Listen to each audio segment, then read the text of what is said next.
Salut à tous, un épisode 14 avec la Deceuninck Quick-Step qui est plutôt riche en épreuves World Tour puisque ça va démarrer avec des Strade Bianche où l'on s'impose de se priver de Julien Alaphilippe, je vous en reparler, un Paris-Nice sur lequel Enric Mas sera le leader, un Tirreno Adriatico avec la bande à Bob Jungels. On parle en fait là des gens qui seront concernés par le Giro. Et Milan-San Remo pour essayer de terminer en apothéose l'épisode et surtout la carrière de Philippe Gilbert. On démarre avec des Strade Bianche sur lesquels je me suis exposé. J'ai pris des risques et je vous avais dit que c'était un petit peu le leitmotiv de cette année 2020 là dans la partie. C'était ne pas rester dans le confort en fait. Si j'ai envie de gagner les Strade Bianche, je prends Julien Alaphilippe, je l'entoure avec 3-4 punchers de valeur. On peut limite ne pas changer beaucoup l'équipe qui est là, mais juste rajouter Julien Alaphilippe, et puis c'est quasiment dans la poche en fait, puisque on parle là du meilleur puncher au monde et de celui qui est probablement imbattable, que ce soit sur mur de 8, que ce soit sur cette montée finale dans Sienne, ou tout autre, je dirais, arrivée de ce type-là. Donc on est dans la difficulté avec un Bob Jungels, qui est le leader, avec, vous avez vu, mes petits Flandriens, là, certains, 2-3 punchers, voilà. On est vraiment dans quelque chose de connu. De toute façon, on n'a pas révolutionné la Quick-Step, la Deceuninck Quick-Step, on l'a pas révolutionné puisqu'on a été dans la stabilité un petit peu, au moment de faire les choix en début août précédent. Donc il y a eu une scission dans le groupe qui avait émergé, je dirais, après les 130 premiers kilomètres de course. C'est une course très difficile. Les meilleurs en fait se dégagent d'eux-mêmes. Il y a une forme d'écrémage qui est quasi systématique. C'est peut-être la 4-5e fois que je joue sur ce profil-là, issu de la World DB 19. Tim Wellens s'est échappé, ou en tout cas tente de confirmer son échappée du groupe à l'avant, où là on a nous le bonheur d'être resté, puisque dans cette chute qui avait provoqué finalement une scission du groupe de favoris, eh bien on avait eu le bonheur de ne pas être impliqué. C'est pas vraiment de la chance, c'est un peu de la chance, mais c'est surtout aussi le fait d'être toujours placé à l'avant. On est dans le secteur du Tolf. Jungels fait l'effort de revenir avec Tim Wellens. On a Davide Formolo dans la roue. Attention, attention. J'ai peut-être un tempérament trop offensif parfois. C'est à l'arrivée qu'on jugera les choses. Mais j'essaye d'en replacer une. Tim Wellens a réussi à prendre la roue. C'est un petit peu dommage pour moi. Parce que sinon, je pense que le coup était pas mal. C'est là que, notamment l'année précédente, Julien Alaphilippe avait placé son accélération. Il n'avait pas attendu le mur de Sienne.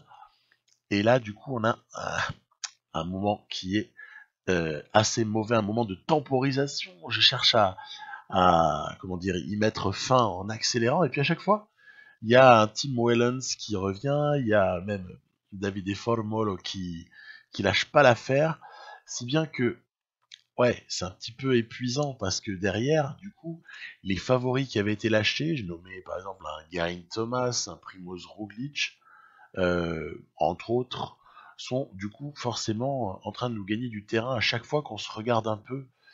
Ce groupe de 3 là, il y a Formolo qui revient en plus, c'est énorme. J'ai laissé la continuité là en cette fin de course parce que mine de rien, il y avait une petite partie de poker menteur là entre les 3 de devant, et puis voilà, ça permet de revenir derrière. C'est pas vraiment la bonne affaire. Il y a eu des gens qui ont lâché, mais ce qu'il faut noter, c'est le retour comme ça de Geraint Thomas, alors qu'on voit Roglic qui est en train de recoller. Ça va être un groupe de 6 pour se disputer la victoire. Par intuition, je prends la roue de Geraint Thomas avec Bob Jungels. Je sais que Jungels, sur ces qualités-là, dans un mur là comme ça de 900 mètres, en tout cas à 900 mètres de l'arrivée, un mur de, on va dire, 700 mètres à peu près de long, n'est pas à même de vraiment prendre le meilleur sur Geraint Thomas, mais le bougre était bien trop fort. Je crois qu'à l'arrivée, j'ai quasiment pas de regrets, parce qu'en fait, on s'est fait contrer, on s'est fait reprendre, et puis après, ça roulait plus. C'est dommage qu'un Formolo ou un Wellens n'ait pas collaboré. Je pense que ça aurait pu être la clé. Dans la foulée, le lendemain, c'est Paris-Nice. Et donc, vous savez que j'aime bien être en cohérence avec les réalités du calendrier et aussi de la géographie. Euh, si j'ai emmené Julien Alaphilippe sur Paris-Nice, c'est vachement lié au fait que justement il n'était pas présent sur les Strade Bianche, à moins que ce soit même carrément dans l'autre sens qu'il faille voir les choses. En tout cas, il n'a pas pu être aligné au Strade Bianche parce que j'avais prévu Paris-Nice pour lui avec Henrik Mas. Le sprinter sera Jacobsen.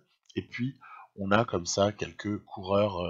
Je peux, par exemple, nommer Lorenz de Plus, qui est notre peut-être troisième coureur au niveau de la qualité en montagne. On a le polyvalent Asgren, toujours précieux. Et puis, pour emmener le sprint pour Fabio Jacobsen, il y a Morkov. Voilà, donc on a nos deux Danois, notre champion des Pays-Bas, puis on va essayer d'aller peut-être chercher une étape avec Jacobsen. Ce que je me suis dit, c'est que c'était le plancher en fait. Le plancher pour moi, c'est gagner une étape avec Jacobsen. Le plancher pour Jacobsen. Le plancher pour Alaphilippe, sur ce type d'épreuve-là, c'est peut-être quand même aussi d'en gagner une. Je sais qu'il y a 22 équipes ou je ne sais pas combien, mais on est quand même une équipe assez dominante par certains aspects, et voilà, Jacobsen valide l'attente qui était placée en lui. Ok, c'est déjà son Paris-Nice, il est réussi. S'il en gagne deux, ce sera super. Il en a gagné une, le job est fait. Et surtout qu'il y a peut-être l'occasion d'aller en chercher d'autres. Il y a notamment donc ces trois premières étapes qui ne sont pas du tout hors de portée d'un Jacobsen. Il y aura aussi l'étape, je crois que c'est l'étape 6, voilà, c'est ça. L'étape 6 qui arrive à Brignoles. On est sur Paris-Nice 2019. Je vous l'avais affiché, mais je ne l'avais pas dit. Donc là, qu'est-ce que j'ai fait dans cette étape 2? C'est pour ça que vous en avez un petit peu plus d'images qu'un simple sprint ou un simple sprint préparé. C'est parce qu'il y avait beaucoup de vent. Il y avait un vent qui m'a beaucoup donné envie de travailler, de faire rouler et d'essayer de provoquer peut-être des bordures. Et on voit qu'à l'arrivée, ça a plus ou moins fonctionné en un sens, puisque quand vous avez une quarantaine d'hommes qui arrivent pour se disputer la victoire finale, ça veut dire que les cassures, elles ont eu lieu, les bordures, on les a créées. Eh bien, par contre, ce qui est sûr, c'est que on n'a pas pris l'étape, mais c'est pas non plus une honte que de perdre face à Elia Viviani, notre ancien du Bercail, qui avait tant gagné l'année précédente dans notre équipe, trentaine de victoires, je crois. Bon, s'incliner face à Viviani, c'est quand même encore l'élève qui perd face au maître. Donc je le prends pas mal, surtout que, encore une fois, Jacobsen, il a fait le job. Non, ce qu'il faut plutôt voir, c'est que dans cette étape 3 qui est particulièrement pluvieuse, on essaie toujours pareil de s'emmener sur le final, pas d'excentricité particulière. On va pas s'imposer, mais pas si loin que ça. Bon, allez, c'est pas génial. Ça casse pas trois pattes à un canard. Et c'est encore Elia Viviani qui s'impose, prend la bonif et il prend le maillot. Ok, très bien.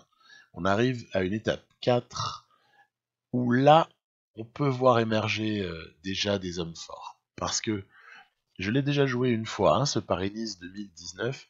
Je l'avais joué avec une équipe centrée autour de Alberto Contador et donc la Scuderia Ferrari, là, dans un des derniers épisodes que j'étais en mesure de vous proposer. Il est pas mal. Moi, j'aime beaucoup ce parcours. Je trouve il est bien réalisé par les gens qui ont fait le boulot, hein, pour le mettre ensuite en dispo sur la World DB19.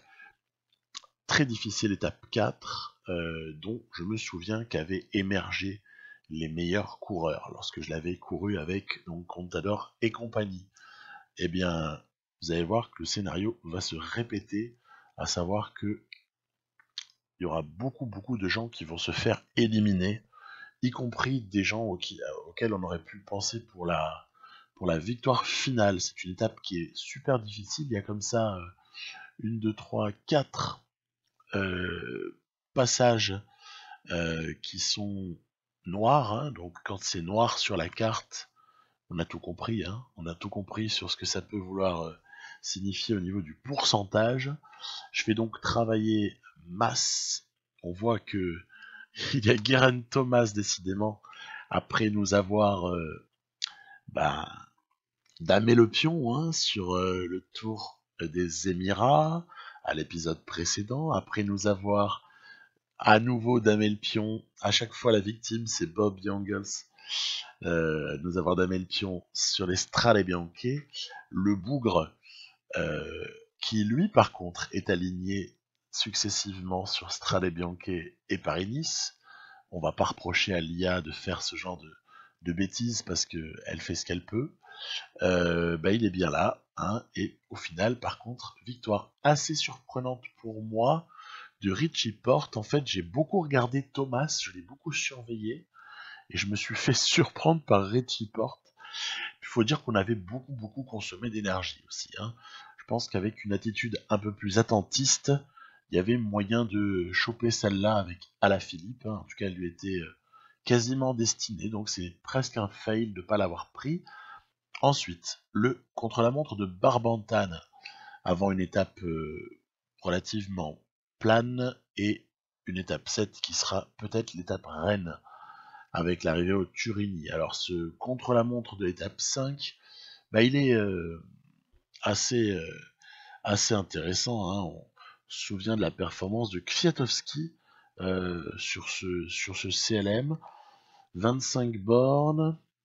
C'est vrai que les pourcentages là au milieu de la bosse sont pas immenses non plus, ce qui favorise davantage les spécialistes pas mauvais en vallon, par rapport par exemple à Mas qui, bien que doté de son 74 là en CLM et d'un joli 77 en vallon, y compris on pourrait aussi associer le 76 en résistance, hein, qui joue un rôle sur ces efforts là, ne démérite pas, mais est quand même bien loin de pouvoir prendre une place de choix, hein, alors qu'on voit que les podiums, ça va être un florilège, hein. On va aller de podium végétalisé en podium végétalisé. C'est un drame absolu. Vous verrez juste après sur Tirreno. Je me suis arraché les cheveux en voyant la tronche des podiums. Il y a une fois sur deux où on voit rien. C'est mythique. C'est juste énorme. Bref, étape 6. Julien Alaphilippe n'a toujours pas gagné, hein, et je le vois mal gagner au sommet du Turini. Donc, il reste aussi l'étape 8, hein, on dirait, hein, la fameuse étape aux alentours de Nice. Il reste 2 opportunités pour lui. C'est soit gagner là, soit gagner l'étape 8. Eh bien, du coup, je me décide à rouler. Et même, sur une épreuve, là, comme ça, de 8 jours de course seulement, je l'aurais jamais fait sur un grand tour, hein, mais du coup, je fais carrément bosser Mas Alaphilippe, parce que je sais que sinon, ça risque de pas suffire. Et du coup, à un certain niveau, même, je sacrifie Jacobsen. Alors, on aurait pu jouer la victoire au sprint de Jacobsen éventuellement, mais Pour pouvoir prétendre à cette victoire-là, il fallait être certain de reprendre l'échappée. Or, là, c'est Jürgen Roulands qui est le dernier rescapé de l'échappée, mais j'espère le reprendre. Mais si j'avais pas fait rouler Mas et Alaphilippe, on ne serait jamais revenu. Et c'était aussi un scénario. Moi, je m'étais fait avoir avec la Scuderia Ferrari quand je l'avais joué la première fois. Je m'étais fait avoir et l'échappée est allée au bout en fait. Donc je me suis dit qu'en fait sur ce profil, il y avait visiblement une bonne chance, en plus en position 6 dans l'épreuve, hein, avec des gens qui sont largués au général qui partent, le peloton qui se bat pas vraiment, la veille d'une étape importante. Il y avait tout pour que l'échappée puisse aboutir. C'est pour ça que j'ai beaucoup roulé et au final, Julien Alaphilippe va chercher son étape. Alors, sûr qu'on n'est pas en train de vouloir jouer la carte Alaphilippe à fond la caisse, hein. C'est pas mon propos, hein, puisque on a décalé, je vous l'ai expliqué à l'épisode précédent, on a décalé son pic un petit peu plus loin là dans le début de saison. Il n'est pas programmé pour trop gagner là en début de saison, mais quand même, bon, hein, on va quand même pas non plus faire n'importe quoi. Aller chercher une étape sur Paris-Nice, c'est faisable pour Alaphilippe, même sans pic de forme. La suite pour lui, après, ce sera évidemment participation à Milan-San Remo. Ok, on va reparler en fin d'épisode. Mais également, il ira sur le Tour de Catalogne. Voilà, il va aller comme ça, faire trois petits tours là avant d'aller sur les Ardennaises. Ok, vous avez vu, j'ai échappé à Remco Evenepoel. Hein, donc, un Evenepoel qui a des notes qui sont de plus en plus sympas. Hein. Le petit 73, 73, 72 là, c'est pas vilain. Hein. Et puis, à la tuile dans cette étape Rennes, hein, l'étape qui arrive au sommet du Turini, la chute de masse.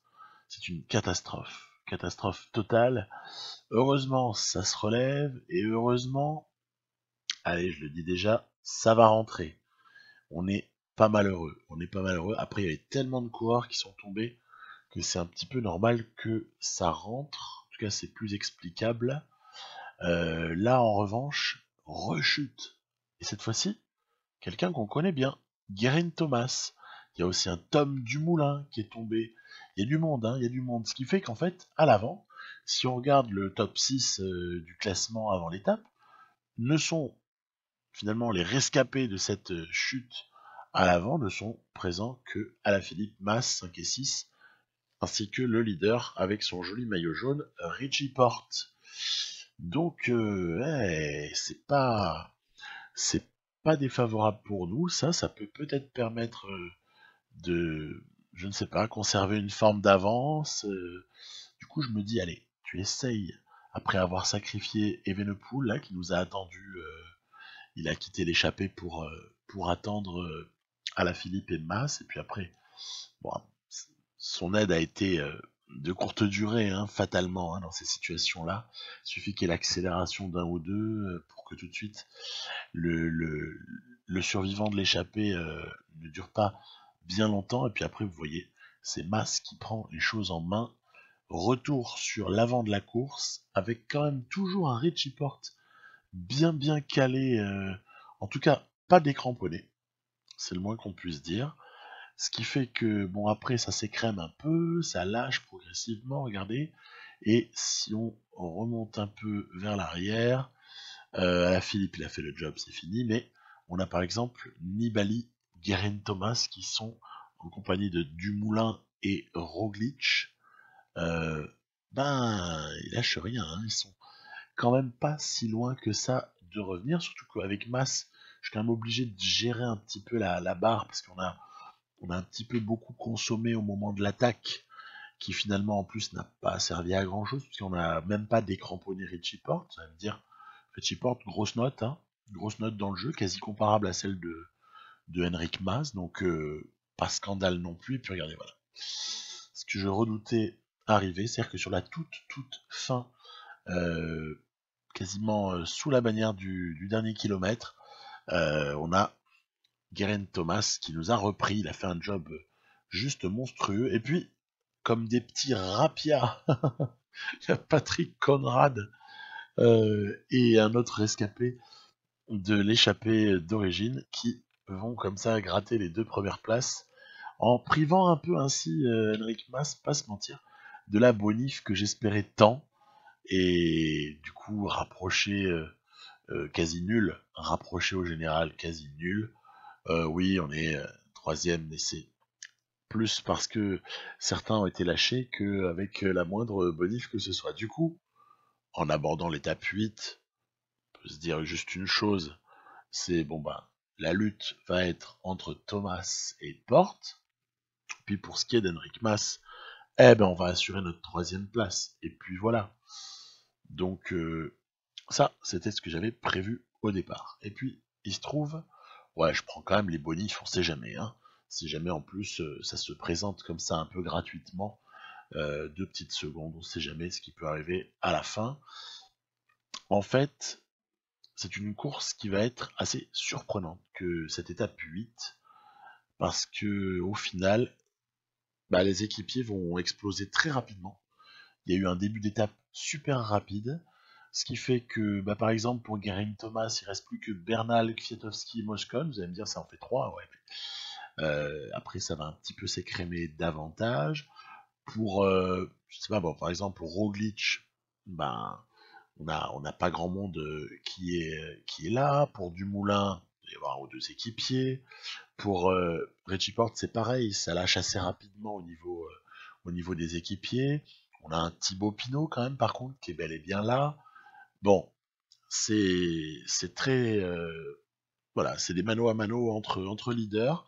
Et par contre, moi j'ai quand même la chance d'avoir Alaphilippe qui est en aide de masse, donc je considère que c'est un vrai atout. Du coup, je me dis, allez, on peut quand même voir si on peut pas tenter quelque chose. Après que Julien Alaphilippe ait donné ce qu'il avait à donner, grosse attaque de masse, en espérant que Alaphilippe ne se fera pas éjecter du groupe de leaders qui vont être forcément en poursuite, donc en gros effort, en tout cas en effort plus important que si je n'avais pas attaqué, puisqu'ils vont être en poursuite de Mas, Mas qui tente le coup, allez, au panache. Hein. On se souvient le Giro de l'année précédente, où quelque part ça y allait aussi au panache, hein, et il va chercher à la fin ce Giro de façon assez incroyable. Bah là c'est pareil, je me suis dit tant qu'à être troisième, ben allez tant pis, troisième ou cinquième c'est presque pareil, mais au moins tu lâches tout et on verra bien. Et donc bah, cette offensive, elle dure un certain temps, hein. Mas va comme ça réussir à résister tant bien que mal, mais non, ça, Geraint Thomas, il roule trop fort d'ailleurs. Il roule trop fort. C'est un mutant de cette version-là de Pro Cycling Manager. Il est, euh, il est beaucoup trop fort. Je crois que il n'y a pas grand chose à redire. Oh, bah, tiens, mais qu'est-ce qui se passe? Qu'est-ce qui se passe? Chute impressionnante de quasiment tout le monde, sauf les 4. Mas, Roglic, Thibaut Pinot et le Ineos que vous avez vu dans la roue, c'est Egan Bernal. Egan Bernal qui évidemment ne va participer à rien, vous avez vu l'écart, il est plus qu'intéressant. Il y a eu un sacré écart infligé là, aux gens qui se sont fait prendre dans la chute. En plus, collaboration de Roglic. Waouh, waouh, waouh. Je vous avoue que si j'avais eu des doutes sur l'éthique, sur le fait de rouler comme ça, profitant d'une chute pour essayer d'aller chercher un écart, bah là maintenant les doutes ils sont dissipés, hein, parce que quand je vois Roglic et Pinot qui roulent, bah, je vais pas non plus attendre le groupe de l'arrière, quoi, hein, si vous voyez ce que je veux dire. Thomas roule comme un malade, ça essaie de revenir tant que ça peut derrière, on maintient une 30, une 40, tant bien que mal, je fais participer Mas qui prend la roue de Pinot, il y a peut-être quelque chose à aller chercher sur la promenade des Anglais. Allez, on va lancer le sprint dans pas longtemps avec Henrik Mas. Il y a une grosse bonif à l'arrivée, hein. Faut pas la mésestimer celle-là. Grosse bonif qui peut s'avérer décisive en cas de rapprochement des leaders de l'arrière. Attention, non, l'écart sera suffisant.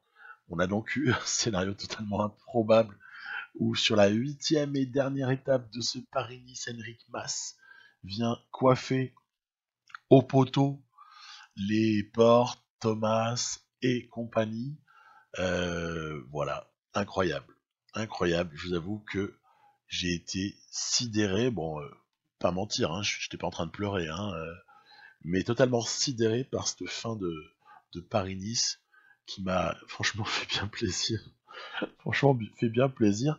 Bah, c'est quand même la première fois, il faut quand même un événement exceptionnel, cette chute, hein, faut quand même le mentionner, hein. Mais c'est quand même la première fois de l'année qu'on arrive à battre Geraint Thomas. Mais visiblement, le Gonze il est tellement fort que pour le battre, il faut qu'il chute en fait. Donc ça promet pour la suite, c'est pas évident. Mais Enric Mas l'a fait. Voilà, c'est tout ce qu'on retiendra. Enric Mas, il avait pour premier objectif là, en cette première partie d'année, le premier objectif c'était Paris-Nice. Il a chopé Paris-Nice, point à la ligne, on va sur Tirreno. Tirreno qui, par contre, bah, puisque vous avez vu Alaphilippe et Mas, ainsi que 2 plus qui étaient sur Paris-Nice, bah, ça veut dire que je vais sur Tirreno avec Bob Jungels, ainsi que bah, tout simplement Guillaume Martin, et puis Gilbert, Lampart, etc. Hodge avec son poisson pilote Riquiezé. On a aussi le français Sénéchal que je tiens en haute estime. Donc, qu'on soit clair, hein, c'est pas une équipe pour aller gagner le CLM par équipe inaugurale, hein. Là, on va forcément prendre un éclat dès le départ. Il suffit de regarder la note en prologue et la note en contre-la-montre des coureurs considérés. Il n'y a pas mystère, hein. Il n'y a pas mystère, on n'est pas invité. On n'est pas invité, on se prend un éclat total. Et regardez, en plus, on est encore pas du tout sur le classement définitif. On va terminer 13ème à 54 secondes de la Jumbo Visma, qui ont recruté en plus Campenart, Tony Martin. Waouh, waouh, waouh. Il y a une petite dream team là du rouleur, du spécialiste du côté de la Jumbo Visma. Allez, c'est un Tirreno donc profil 2019.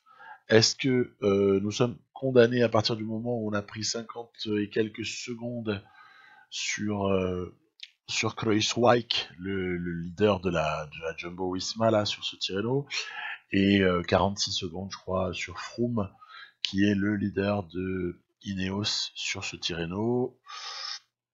On peut dire que oui, quasiment, hein. Presque condamné, hein, sauf miracle, condamné à viser une 3ème place, et puis probablement pas mieux. C'est l'occasion de vous dire un tout petit mot sur l'actu là du cyclisme, où on a appris cet après-midi, moi je suis dans la nuit du 12 au 13 là, juin, Froome qui est forfait pour le Tour de France. Qu'est-ce que ça va changer? Ah, je pense qu'on sera amené à en reparler. Ça peut changer des choses. Ça peut, loin de moi l'idée de souhaiter du mal à quelqu'un ou de me réjouir de la blessure de quiconque. C'est ultra malheureux pour le coureur et pour l'équipe, hein, probablement, mais ça va peut-être donner un petit peu plus d'incertitude à ce Tour de France. Et bon, qui sait si peut-être Thibaut Pinot ne peut pas avoir un petit peu plus de chance qu'il n'en aurait eu. Bon après, grand favori quand même, pour moi ça reste Geraint Thomas, hein, de ce fait, hein. Comment est-ce que Geraint Thomas, voire Egan Bernal, hein, on sait pas en fait, hein, comment est-ce qu'en gros ça peut échapper tout de même à la Ineos? Pas évident. Pas évident du tout. Donc on aura un joli Tour de France, à n'en pas douter. Maintenant, ça se fera donc sans Chris Froome. Au rayon aussi des petits préparatifs, là il y a le Dauphiné actuellement. Dauphiné sur lequel sont alignés Thibaut Pinot, Romain Bardet. Thibaut Pinot qui s'est dit rassuré par sa performance, notamment sur le CLM là. Honnêtement, on verra on verra sur le tour, parce que je trouve que les déclarations parfois elles partent un petit peu dans tous les sens. En tout cas, Romain Bardet visiblement il est pas encore tout à fait prêt. Au contraire, par contre, de quelqu'un qu'on apprécie forcément tous, un en tout cas je pense, c'est Jakob Fuglsang. J'aimerais bien que Fuglsang il performe sur ce Tour de France, ça me ferait vraiment plaisir. Au nom de la polyvalence et du multicarte que pourrait représenter une jolie performance, je sais pas, un top 5 après avoir gagné à Liège, ce serait sympa. C'est quelqu'un en tout cas que je regarderai avec intérêt. Victoire encore une fois de Fernando Gaviria, sauf que cette fois-ci, elle est beaucoup plus nette sur cette étape 3. Toujours personne de la De Koning Quick-Step dans le top 16. C'est normal, on traîne comme un boulet notre CLM par équipe inaugurale. Allez, peut-être que l'étape 4 peut nous permettre de rapprocher léger. On va voir, on croise les doigts. Alors, il y a, vous voyez, deux fois une difficulté conséquente sur la toute fin de cette étape. Donc, est-ce qu'on va pouvoir en tirer profit? Je vais vous dire ce qui m'animait au moment de jouer cette étape 4 de Tirreno. Ce qui m'a animé, c'est très très clairement l'idée selon laquelle j'ai tendance parfois à disperser trop d'énergie dans des tentatives, je dirais, d'écrémage, peut-être amorcé un peu trop tôt sur ces profils d'étapes similaires, la vallonnée avec violence dans le final. Je pense que parfois je fatigue un peu trop mes mecs avant les 2-3 dernières difficultés. Du coup, je me suis dit, on va essayer de la jouer différemment. On va essayer de la jouer en s'économisant quelque part. En s'économisant jusqu'aux deux dernières difficultés du jour, en espérant que Youngles gardera quasiment l'intégralité de ses barres au moment d'aborder la toute fin, et en se disant que Gilbert est en charge, ainsi que Guillaume Martin, de protéger Youngles et de l'emmener comme ça très très proche du moment où il va pouvoir utiliser toute sa barre pour faire une grosse différence. Voilà, vous connaissez le projet. Maintenant, on va voir si ça se fait ou si ça se fait pas. Donc, gros travail de Guillaume Martin. Je regrette vraiment pas de l'avoir pris. Je vous dis que il est super précieux. C'est pile le profil que je recherchais. C'est-à-dire le gars qui peut pas revendiquer d'être un leader, mais qui est bon en montagne, pas mauvais en vallon. Voilà, tout en étant encore jeune, à développer, tout ce que vous voulez, bien sûr, mais qui fait un job super intéressant et un profil en fait qui me manquait dans cette équipe. Et donc, bien content du recrutement de Guillaume Martin. Allez, c'est parti, Bob Youngles, il va falloir te la jouer fine, mon grand, parce que on va pas te faire de cadeaux. Il y a Simon Yates, il y a ensuite Romain Bardet, il n'était pas aligné sur Paris-Nice, dans la partie, il était sur Tirreno. Et puis, il faut jamais mésestimer le Froome. Le Froome, il est juste en bas, là, on l'aperçoit avec son maillot Ineos. On a vu aussi Nairo Quintana. Et puis regardez, je vais faire un coup de filou. On s'est arrêté de faire l'effort, on se décale léger et bam, on en plante une. On va voir où est-ce que ça va nous mener. Alors c'est toujours dommage parce qu'on est parasité, on est visuellement parasité par des coureurs attardés. Par exemple le Bora Hansgrohe là que vous voyez juste derrière, ou les types là qu'on est sur le point de reprendre. En fait c'est des gars qui ont un tour de retard. Tiens, d'ailleurs on voit coucou Hodge, coucou. Donc ils ont un tour de retard, donc c'est nul, punaise, mais cachez-nous-les, quoi. Cachez-nous-les, ou je sais pas, dupliquer la fin du circuit de telle sorte que les types n'apparaissent pas tout le temps. Ça arrive tout le temps, sur plein de courses. Donc, ouais, je vous ai remis, pour une fois, j'ai pas pris le sprint d'arrivée. En tout cas, pas seulement, ni le podium, je suis surtout à chercher le replay, en fait. Parce que, pour moi, le petit coup de filou, là, voilà, hop là, c'est parti. Petit coup filou vu par Froome cette fois-ci, alors qu'auparavant on l'avait un petit peu centré sur Bob Youngles. Là voilà, petite caméra rétro et bam, on va la chercher. Alors, ça a eu l'avantage, ça, de nous rapprocher au général. C'est pas dommage. C'est pas dommage, il y avait la bonif, il y a eu un petit écart, ce qui fait que Bob Youngles, il est dans la course. Il est dans la course, il n'est pas du tout hors du coup. malgré cet horrible CLM inaugural. Il faut jamais oublier un truc aussi, c'est que l'étape 6, ok, elle est pour les sprinters, on l'oublie tout de suite. L'étape 7, c'est le fameux petit prologue habituel de fin de Tirreno, 10 km environ. Sur 10 km, avec un Youngles qui a 77 en prologue et un Froome qui a 74 en prologue, il y a peut-être quelque chose à faire. Donc, je me dis ça, je me dis finalement, tu restes à portée de fusil du gars, et autant sur un malentendu, on a moyen d'aller chercher le truc totalement improbable et quasiment perdu après l'étape 1. Bon, on va voir, parce qu'il y a encore cette étape 5 avec encore une fois pas mal de violence dans le final. Ce Tirreno, il est vallonné, il est super intéressant, il est vallonné, on sait que c'est Primoz Roglic qui est allé le chercher, bah tiens, sur le entre guillemets prologue final pour une seconde, je crois une seconde sur Simon Yates, Adam, pardon. Donc voilà, peut-être qu'on peut rééditer cet exploit.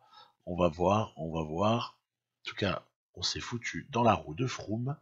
L'objectif étant de ne rien lui concéder. Après, si on peut lui piquer une bonif, on va pas s'en priver.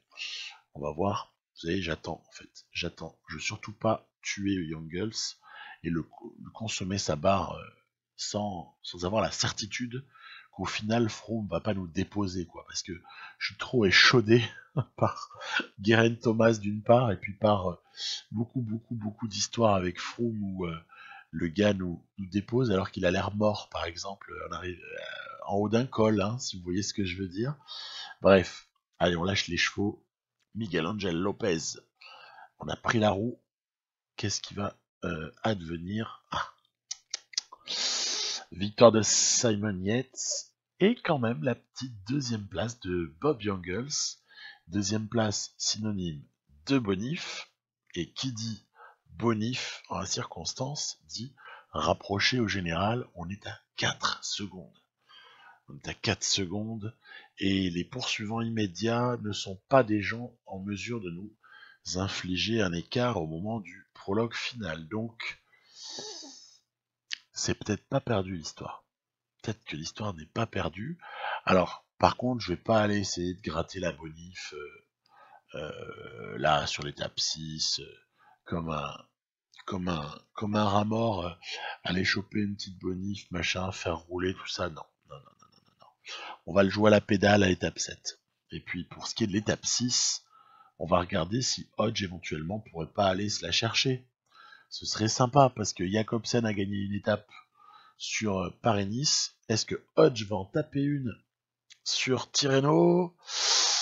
Eh ben non. Force reste au grand nom du sprint sur ce Tirreno que peuvent être les Groenewegen, Caleb Ewan ou encore Gaviria. Et Hodge finalement fait 4, ce qui n'est pas déshonorant, c'est pas déshonorant.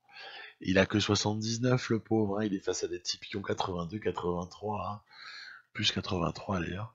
Donc bon, allez, on va pas l'accabler, il est jeune, il y a encore de la marge. Il est intéressant en prologue. Il avait un joli bonus et il m'a permis de m'ajuster. Il m'a permis de m'ajuster sur ce qu'allait être l'effort que j'allais administrer à Bob Jungels. Yves Lampart aussi m'a bien aidé. Je me suis du coup ajusté sur du 78 en effort de départ, avec un petit passage à 80 sur le final. On va voir ça juste après. Alors toujours intéressant, on voit que par exemple il y a Yonis Aguirre qui prend le meilleur temps provisoire. Yates n'est pas ridicule. Bob Jungels, bam, fait péter le meilleur temps intermédiaire. Chris Froome, a déjà un petit retard. Est-ce que c'est de bon augure ou pas? Bob Jungels va en terminer après Quintana et après Yates. Donc on va voir ça pour Quintana, pour Yates. Ok. Alors, que va faire Bob Jungels? C'est très important. Meilleur temps. Meilleur temps pour Bob Jungels à égalité avec Kung et Froome. battu. Froome est battu. Vous l'avez compris. Froome est battu. Tiens, c'est marrant, la victoire d'étape, elle m'a été désattribuée après. C'est pas grave. On s'en fiche, on a pris on a pris le général. Donc voilà.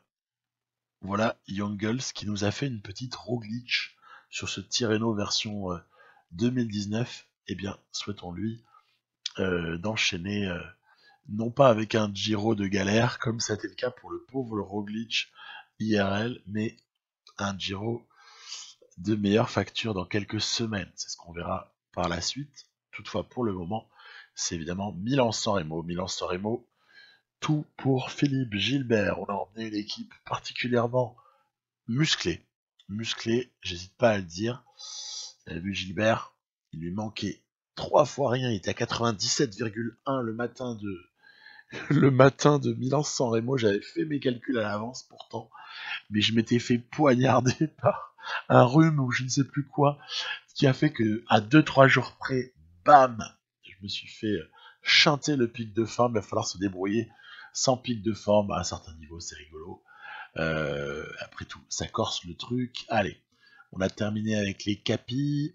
On arrive dans la Cipressa. On a protégé évidemment Youngles, Gilbert et Alaphilippe. Le projet étant, là encore de façon assez évidente, hein, je suis désolé pour toutes ces évidences, le projet étant que Youngles, vers la toute fin, soit l'avant-dernier homme à emmener Gilbert, puisque je prévois un petit train final Youngles Alaphilippe, avec Gilbert calé dans la roue. Lampart, Stibar seront chargés de nous emmener au pied du Poggio dans les meilleures conditions. Lorenz de plus est là également pour avoir déjà protégé, comme Evenepoel. J'ai pas emmené de sprinter, hein, vous remarquerez, hein, j'annonce la couleur directe. Il n'y a pas de Jacobsen, pourtant il était dans les starting blocks, hein. Le mec était prêt pour aller, mais on n'est pas en train de se demander qui est-ce qu'on privilégie là, hein. C'est pas comme l'année précédente avec Viviani, ou à qui on a fait une fleur. Non, non, ça n'a rien à voir. On est là pour Philippe Gilbert ou rien. Donc, on va emmener tout doucettement là en ce tout début de Poggio. Allez, c'est Youngles qui va prendre la barre avec effort à 92, 95. Voilà, on oscille un petit peu entre les deux. Youngles va assurer un énorme relais. C'est lui qui va faire peut-être l'essentiel du travail. Après, j'attendrai qu'il n'ait pas épuisé sa barre pour donner le manche à Alaphilippe. Comme ça, si jamais il y a besoin de Youngles ensuite, on peut le réutiliser. Il est en pic de forme en plus, Youngles, hein, il est en pleine bourre actuellement. Puis là, je me dis qu'il y a un petit écart, c'est peut-être le moment de tenter à la cabine téléphonique. Bam! Allez, on va partir avec Gilbert. En tout cas, on va essayer. Et puis, surtout, je coupe l'effort avec Alaphilippe Youngles. Il y a notamment un Kwiatkowski qui est en poursuite. Kwiatkowski dans le rôle un petit peu de l'idiot utile, parce que vous allez voir qu'il ramène des sprinters, en fait. Il ramène pas pour lui, et puis il ramène même pas pour son équipe. Pas grave, c'est pas grave. Philippe Gilbert, il est parti sur la Via Roma. Il est sur la Via Roma, il a une petite quinzaine de secondes, vingtaine. La barre qui se réduit comme peau de chagrin. Attention, est-ce que ça va tenir? Ça se rapproche derrière. C'est flippant. C'est super flippant de voir les sprinters qui déboulent et ça va tenir. Waouh! Il l'a fait. Le Philippe Gilbert, il est allé chercher, bien emmené, certes, ce Milan-San Remo qui était le dernier monument qui lui manquait avec le concours d'Alaphilippe et Youngles qui ne se battent même pas pour le sprint, ils ne sont pas venus pour ça. Victoire de Philippe Gilbert, le petit truc là dans Pro Cycling Manager là où on fait toujours plaisir celui-là. Je rejoins donc deux Flaminck et Eddy Merckx, pas rien. Moi j'aurais rajouté Tish Benoît personnellement, et ça c'est la private joke par rapport à l'auto-soudal et la partie qu'on a pu faire. Et puis voilà, bah, je résiste pas au plaisir de d'utiliser un petit replay pour regarder tout ce final. Poggio. Voilà, on va arriver bientôt à la cabine téléphonique. Attention, c'est parti, voilà, boum. Voilà, l'attaque juste avant la descente. Youngles à la Philippe qui font le barrage. Et puis, on y va gaiement. On se pose aucune question. Et Philippe Gilbert, donc en puncher, va chercher Milan-San Remo. Alors, si seulement dans la réalité ça arrivait en mars prochain, ce serait mythique. Ce serait exceptionnel. Je l'appelle de tous mes voeux. Je vous l'avoue, pour une fois, je suis un petit peu partisan. On verra bien. On verra bien ce qu'il advient. Je vous dis à très bientôt pour un épisode 15. Nous avons encore pas mal de pain sur la planche. Bye bye.